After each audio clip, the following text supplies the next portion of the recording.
안녕하십니까. 3급과 준상급 포함한 배정 한자풀이 38번째입니다. 그동안 여러분께서는요, 지읒을 해오셨죠.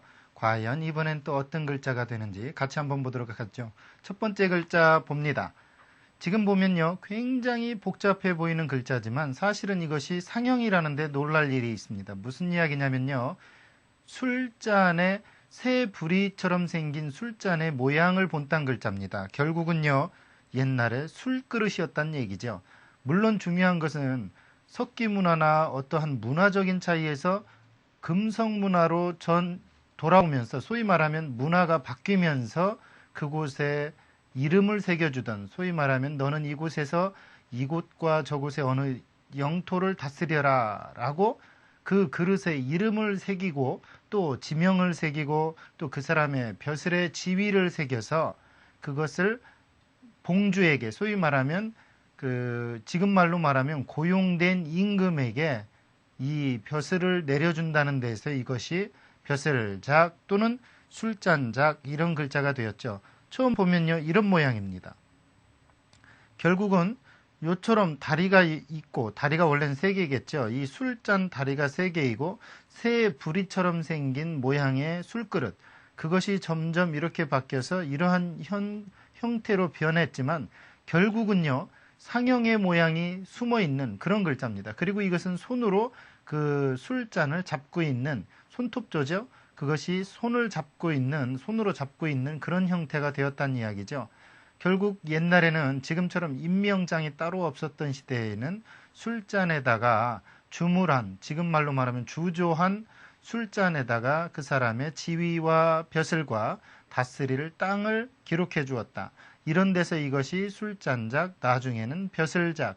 그래서 지금도 작위를 내린다 할 때 작위 또는 장록, 요즘 말로 말하면 그 벼슬에 맞는 봉급, 소위 말하면 봉급과 월급을 준다라는 뜻에서 장록 이런 표현이 썼겠죠. 즉 벼슬과 그 벼슬에 합당한 월급 이런 이야기가 되겠습니다.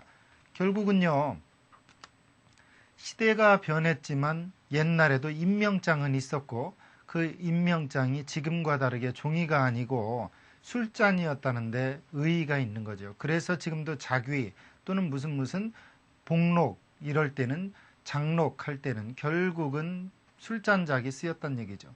술잔하고는 전혀 상관없는 의미가 확장 해석이 된 겁니다.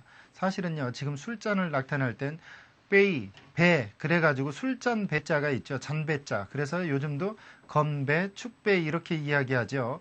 누가 건작, 축작 이런 말은 안 한다는 이야기죠. 결국 이것은 술잔이라는 의미보다는 그 술잔에 새겨진 그 사람의 벼슬, 지위, 물론 이 사람이 그 땅을 외부로부터 침략을 당할 때는 이 술잔을 들고 가야 되겠죠. 그래야 이 사람이 장록이, 소위 말하면 작위가 유지되는 겁니다. 그러니까요, 요즘 누가 뭐라 그래도 임명장 상당히 좋죠. 너무 밝히지는 마십시오. 그러다 보면 술자리만 늘어나게 됩니다. 그러면 또 다른 글자 한번 보도록 하죠. 어떤 자가 있을까요? 이번 글자는 순간, 잠시라는 뜻의 글자입니다. 같이 한번 보도록 하겠습니다. 지금 수레거 옆에 도끼그는 이건 잠깐이라는 뜻을 나타내기 위한 도끼의 형태를 빌린 겁니다. 이것은 벨참이라는 글자고 이것은 나릴 또는 헤일이라는 글자죠. 결국 합쳐져서요, 도끼 따위로 어떠한 물건을 베는 극히 짧은 시간, 그래서 이것을 잠깐잠이다라는 글자가 된 겁니다. 그러니까 이것이 벨참이라는 글자만 알면 이 옆에 헤일은 시간을 나타낼 때도 쓰죠. 우리가 예를 들어서 무슨 일시에 만나자라고 할 때 쓰는 글자죠.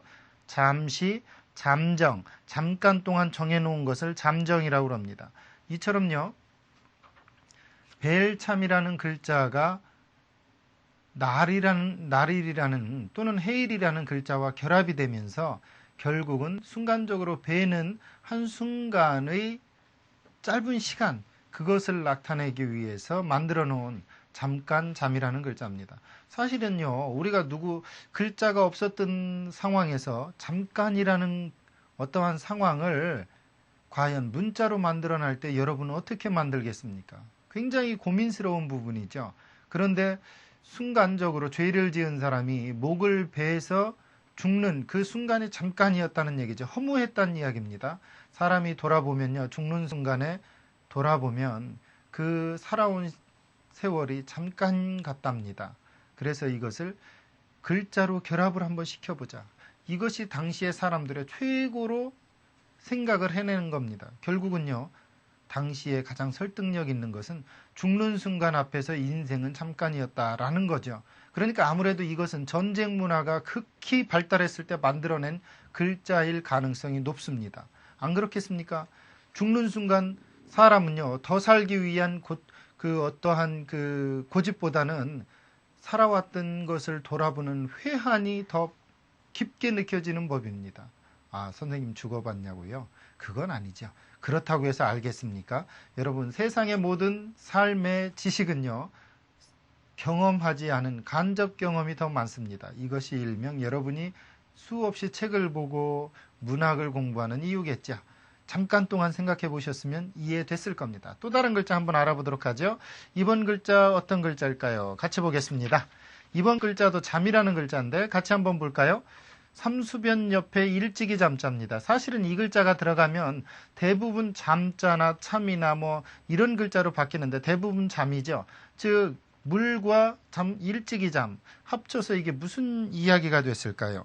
물속에 몰래 숨어 일찍 몸을 감춘다는 얘기인데 물속에 들어가면 일찍이 쑥 물속으로 들어간다는 얘기. 그걸 뭐라고 했냐? 잠길 잠 해서 이것을 잠수, 잠거, 잠결 이럴 때 이것을 잠수하다, 물속에 퐁당 들어가다 라는 뜻의 의미로 만들어낸 겁니다.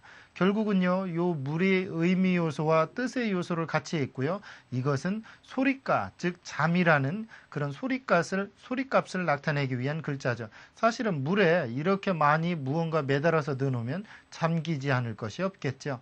결론적으로 말하면요, 일찍이 잠이라는 일찍이라는 뜻은 전혀 이것과 상관이 없이 음가를 나타낸과 동시에 물속에 무엇든 올려놓기만 하면 물속으로 쏙 들어간다. 이것은 예나 지금이나 변함이 없다. 그래서 잠길 잠이다 라는 뜻으로 쓰였겠죠. 그러니까 잠수함이라는 건 뭐예요? 물속에 잠겨서 다니는 배예요. 배함자잖아요. 우리 함선, 함대. 결국은 물속에 들어가서 잠겨서 다니는 배, 잠수함. 이처럼 한자를 통해서 그 묘한 뉘앙스를 정확히 전달하고 있죠. 한자가 갖는 매력이라는 것은요, 바로 이런 겁니다. 굉장히 길은 뜻을 함축적으로, 순간적으로 모아놓을 수 있다는 장점이 있다는 얘기죠. 또 다른 글자 한번 보도록 하겠습니다. 또 어떤 글자가 있을까요? 같이 한번 보죠. 네, 이번 글자는 누에 잠자입니다. 같이 보도록 하죠.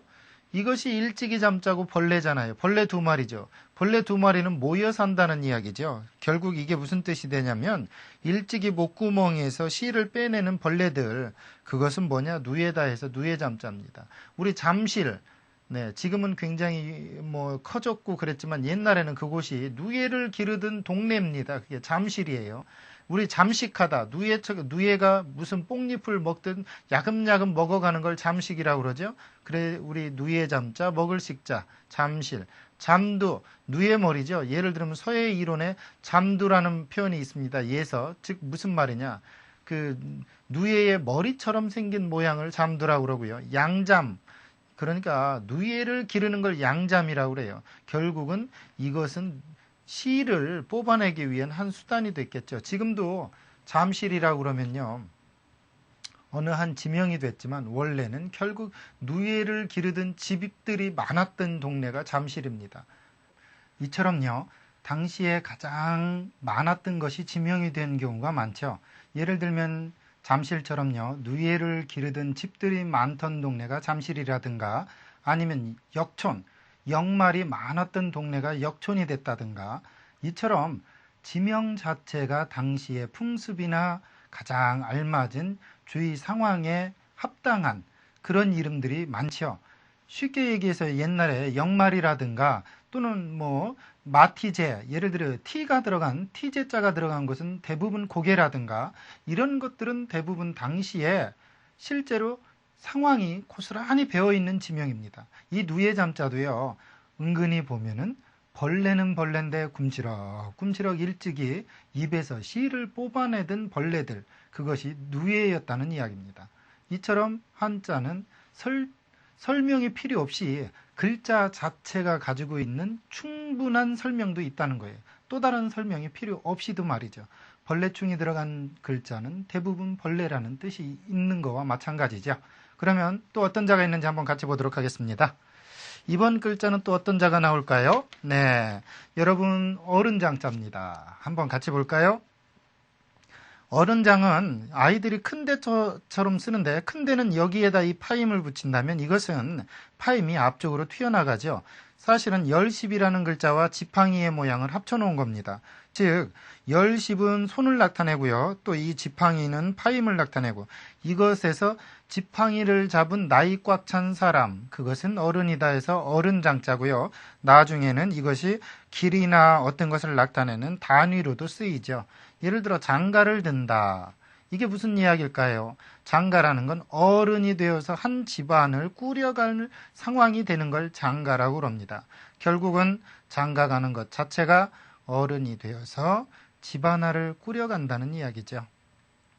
그 다음 장부, 어른장, 사내부. 이때 사내부자는요, 하늘천 위로 삐침이 올라갔죠. 사실은 하늘 위에 삐침을 올린 게 아니고 큰데, 즉 사람이 이렇게 서 있는 모습에다가 여 위에 동곳을 꽂은 겁니다. 동곳이 뭐냐면요, 장가를 가면 상투를 꽂죠. 그 상투 꽂는 비녀를 동곳이라고 합니다. 그 동곳을 꽂은 형태를 사내부라고 그래요. 한마디로 말해서 장가간 남자를 부라고 해요. 그래서 이걸 남편부, 지아비부, 영어로는 husband. 제가 좀 심하게 굴렸군요. 네, 어쨌든 그렇게 이야기하는 것을 사내부라고 합니다. 그러니까 어른장은 그냥 어느 정도의 성년이 된 사람을 어른이라고 한다면 사내부자는 또는 지아비부자는 그게 아니고 장가든 사람을 이야기한다는 얘기죠. 그러면 또 다른 글자 한번 보도록 하죠. 이처럼 한자는 당시에 가장 알맞은 풍속과 느낌과 그다음 설명을 가지고 있습니다. 이번 글자 한번 같이 보도록 하죠. 초두 밑에 장할장, 즉 이거 장할장이라는 거 배웠죠. 선비사 옆에 조각널장, 이 조각널장은 뭐라고 그랬죠? 방패죠. 이 조각, 편, 즉 요즘 말로 말하면 널판지를 잡은 선비, 전쟁터에 나가는 모양이죠. 사실 무술을 공부하지 않은 학문만 한 사람들이 이 나무 판자를 들고 나아간다는 것 자체가 용감해 보입니다. 그래서 씩씩할 장, 그 위에 초도를 붙여가지고 무슨 뜻이 나타나느냐? 초목이 크게 자라가지고서 무성하다는 데서 장엄할 장 또는 장중할 장이라는 자가 됐습니다. 나중에 이게 무슨 자도 돼요? 그렇죠. 우리 예를 들어서 무슨 장 할 때 쓰는 그 별장장으로도 쓰이기도 하죠. 장엄하다, 장중하다, 장언할 때는 장중할 장이라는 글자가 되겠습니다. 사실은요, 초가집이 됐든 기와집이 됐든 오래된 집 가보면 기와장 위에 초목이 자라고 있어요. 엷은 또는 꽃이나 아니면 풀씨가 날아와서 그 위에서 무어가 자라고 있어요. 그렇죠. 초목이 자라고 있어요. 그 모습을 보고 사람들이 세월의 장중함을 느낍니다. 바로 그것이 장중할 장자입니다. 그래서 초두가 들어갔다는 얘기죠. 또 어떤 자가 있는지 같이 보도록 하겠습니다. 네, 이번 글자는요, 손바닥장이라는 글자입니다. 과연 손바닥이라는 장은 어떻게 만들어졌는지 같이 보도록 하죠. 지금 보면 이게 거의 상자, 오히려 상자, 그래 놓고 그 옆에 손수죠. 사실은 손 중에서 거의 대부분을 차지하는 부분이 어디냐? 손바닥이다 해서 손바닥 장자. 손바닥은 무슨 물건을 관장한다 해서 관장할 장이라고도 합니다. 예를 들어 장악하다. 손바닥으로 뭐 이렇게 쥐는 것을 장악이라고 합니다. 한마디로 자기 휘하에 또는 자기의 권력 아래에 두는 걸 장악이라고 하죠.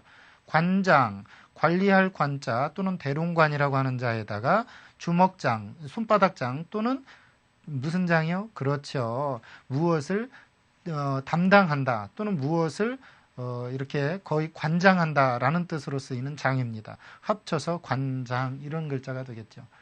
사실은요, 우리가 무슨 일을 할 때 손바닥 보듯 한다, 손바닥 위에 올려놓고 무슨 것을 보듯이 한다고 그러잖아요. 이것은 손바닥 위에 올려놓으면 훤히 볼 수 있다는 거죠. 그것처럼 어떤 일을 담당을 한다는 얘기예요. 관장을 한다는 이야기죠. 그래서 손바닥 장이라는 뜻 외에도 무엇을 관장하다라는 뜻도 있다는 것 잊지 마십시오. 또 어떤 자가 있는지 같이 보겠습니다. 네, 이번 글자도 초두가 들어갔습니다. 과연 초두가 들어가면 무슨 의미로 쓰일까요? 같이 보도록 할까요? 초두, 밑에 초두, 그래놓고 죽을사. 죽을사는 배웠죠? 뼈 앙상할 알자 또는 죽을사 변이라고 하는 자 옆에 비수비, 즉 뼈가 앙상해서 나중에는 고꾸라져서 죽는 것, 죽을사. 그래서 그런지 영화나 사극 같은 데서 보면 꼭 죽는 사람이 고개를 떨구면서 죽죠. 어쨌든 죽은 사람 위에 풀을 덮든 풀이 나 있는 어떤 땅을 파고서 죽은 사람을 묻든 중요한 건 죽은 사람 위아래에다 풀이 있다는 얘기는 장사를 지낸다는 이야기예요. 장사 지낼 장.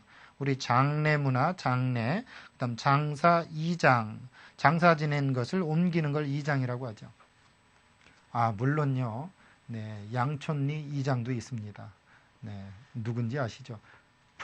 네, 제가 좀 양파 없이 했군요.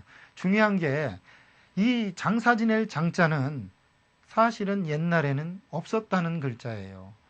옛날에는요, 사냥을 하다 누가 죽으면 그냥 그곳에 놓고 갑니다. 한 선비가 떠날 때, 어느 길을 떠날 때 부모님이 살아계셨어요.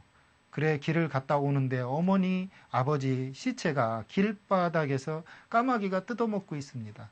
그걸 보고 애처로워서 풀을 위에 덮어두는 것. 그때부터 장사문화가 시작이 됩니다. 바로 무덤 문화가 시작이 된다는 얘기죠. 즉 사람의 측은지심에서부터 출발한 겁니다. 애통해하는 마음이라는 얘기죠. 또 어떤 자가 있는지 같이 보도록 하겠습니다. 네, 이번에는 분으로 단장을 하다라는 글자입니다. 같이 볼까요? 이 가루분자의 약자죠. 이건 쌀미자입니다. 그 다음 이것은 단정할 장이라는 글자입니다. 사실은요, 무슨 이야기냐면 곱게 분단장을 한다는 거예요. 가루분자의 이런 가루분자를 합치기 위해서 나눌 분을 없앤 거거든요. 쌀을 계속 나누어 놓으면 가루가 되죠. 그래서 이게 가루분자의 약자고요. 약자가 아니고 줄임 글자고 이것은 단정할 장자입니다. 그러니까 분가루 같은 것으로 얼굴을 단정하는 일이 무슨 일이에요? 화장하는 일이죠. 그래서 이것을 단정할 장 또는 화장할 장 이런 글자가 됐습니다. 우리 장경하면 그렇죠. 분을 바르기 위해서나 또 화장하기 위해서 보는 그 화장 거울을 장경이라고 그러고, 장책은 그 화장 덮개 그런 것을 장책이라고 그러고요. 장도, 은장도 하듯이 무엇을 꾸며서 가지고 다니는 칼을 장도라고 그럽니다. 결국은 이처럼 한자는 결합이 될 때 때로는 어떠한 글자의 반만 취하는 경우도 있다는 것 잊지 마십시오. 그 반만 취한 것을 저버리고서 글자와 글자, 즉 낮자와 낮자만으로 억지로 해석을 하면 안 된다는 거죠. 사실은요, 문자학이 그래서 필요한 겁니다. 또 다른 글자 보도록 하죠. 네, 이번 글자는 또 어떤 글자가 나올까요? 같이 보겠습니다. 이번 글자는요, 감추다라는 뜻이 있습니다. 과연 어떻게 감출런지 같이 보도록 하죠. 보니까 사실은 이 초도를 빼고도 이것도 감추다라는 뜻의 감출 장자입니다. 결국은요, 풀로 덮어서 감춘다는 얘기인데요. 풀로 곡식 따위를 덮어 감추거나 또는 간직한다는 데서 감출장 또는 저장할 장 또는 창고장이라는 자입니다. 우리 장서, 네, 한마디로 말해서 감추어서 이렇게 보관한, 창고에 보관하듯 넣어놓은 책. 저장, 장중할 때는 감출장이란 뜻이고요. 이것만 이해하셔야 됩니다. 이것만도 감추다라는 뜻이 있다. 왜 이것을 강조할까요? 다음에 바로 그런 자가 나오기 때문이겠죠. 그러면 이번에는 또 어떤 자가 있을런지 같이 보도록 하겠습니다. 네, 이번 글자도요, 여러분에게 감출장이라는 글자가 붙어 있는 자입니다. 같이 볼까요? 고기육변 달월의 감출장. 무슨 얘기예요? 이건 고기육, 육달월이죠. 즉 몸속에 들어가서 저장되어 있는 그러한 어떤 그 창자 부분. 그것이 뭐냐? 오장이었다. 그래서 오장장이라고도 하고요. 또 창자장이라고도 하는 자입니다. 그런데 창자장이 따로 생기면서 이건 오장이란 글자가 됐죠. 그래서 여기에 보면 장기 기증을 하다. 오장의 기구를 기증한다는 얘기죠. 장기, 그 다음 내장, 네, 안에 있는 오장을 내장이라고 그러죠. 이럴 때 쓰는 글자가 되겠습니다. 사실은요, 몸속에 저장한 게 꼭 오장뿐이겠습니까마는 장이 가장 길죠. 그래서 이게 오장장이라는 글자가 됐습니다. 또 다른 글자 보도록 하죠. 네, 이번 글자는 담장이라는 글자입니다. 담, 어떻게 나타냈을까요? 조각널장 옆에요, 인색할 색이라는 글자를 합쳐놨네요. 왜 인색할 색이 여기에 쓰였을까요? 나무 조각을 세워가지고 인색하게 촘촘하게, 한마디로 촘촘하게 막아놓은 곳이 담장이었다 해서 담장장자예요. 그러니까 담장은 처음에는 그 흙벽돌이나 돌이 아니었고 널판지처럼 나무 조각이었다는 거죠. 그래서 지금도 전원주택 가면 나무 조각으로 되어 있죠. 나무 조각을 촘촘히 쌓아놓은 게 담이었다 해서 담장, 장유의, 담에도 귀가 있다는 이야기고요. 그 다음 장벽, 담을 얘기하는 거고요. 장각, 담, 모투리를 장각이라고 그럽니다. 한마디로 얘기해서 조각널장이 음을 나타내고 인색할색, 빽빽하다, 촘촘하다라는 색이 그 뜻을 의미하는 그런 경우가 되겠습니다. 즉, 지금이나 예나 담은 촘촘한 모양입니다. 무엇이 그리 많이 가졌는지 어쨌든 촘촘하게 맞고 볼 일이죠. 또 다른 글자 보도록 하겠습니다. 이번 글자는 어떤 자가 될까요? 여러분이 글자가 합쳐지면서 어떤 이야기가 된다는 것은 8급에서도 마찬가지고 3급에서도 마찬가지입니다. 같이 볼까요? 이것이 여러분이 상할제라고 그러고 그 다음 입구입니다. 즉 무슨 이야기냐면 입으로 하는 말이 끊어지고 좀 쉬었다 하기 위한 거다. 그게 어조사다 해서 어조사 제자입니다. 오후통제, 재생월, 재생월은 음력 초 3일, 즉 그냥 3일을 이야기하는 거죠. 음력 3일을 이야기하는 겁니다. 야, 중요한 건 이때 이것이 상할제 외에도 여러 가지 뜻이 있다는 것, 그것을 염두에 두셔야 수많은 자를 이해합니다. 입이 말하다가 너무 상해서 지칠 것 같으면 쉬는 것, 그것이 어조사요 어조사제라는 거죠. 그러니까 한자는 결합해서 이야기가 되고 이야기가 뜻이 됩니다. 물론 음가도 고스란히 옮겨가는 경우도 있고요. 또 다른 글자 보도록 하죠. 이번 글자 어떤 자가 됐을까요? 같이 볼까요? 네, 상할제로만 알았던 그 글자가 붙어 있습니다. 같이 볼까요? 나무목에 이런 글자가 있죠. 사실은 이걸 꼭 상하다라는 뜻 외에도 무슨 제가 있느냐면 뭐 꺾다, 자르다라는 뜻도 있고 파다라는 뜻도 있어요. 중요한 건 나무를 꺾든 상하든 어떻게 하든 그것을 나무를 심어 놓고서 흙을 파서 뿌리에 흙을 복돋아서 가꾼다는 데서 이걸 심을제라는 자가 됐습니다. 심을식과는 달라요. 심을식은 그냥 무엇이나 다 심는 거지만 이 심을제는 나무를 심어 놓고서 그것을 이렇게 가꾸는 데 더 치중을 하는 제자입니다. 우리 재배하다, 분재 이럴 때 쓴다는 얘기죠. 사실은요, 심다라는 글자는 심을식이라는 자가 있습니다. 이 심을제는요, 심다라는 뜻보다는 심어서 가꾸다라는 뜻이 더 강하다는 이야기죠. 그럼 또 어떤 자가 있을까요? 같이 한번 보도록 하겠습니다. 네, 이번 시간의 마지막 글자인가요? 같이 볼까요? 밑에 오디가 들었습니다. 오디가 들으면 어떤 뜻으로 쓰일까요?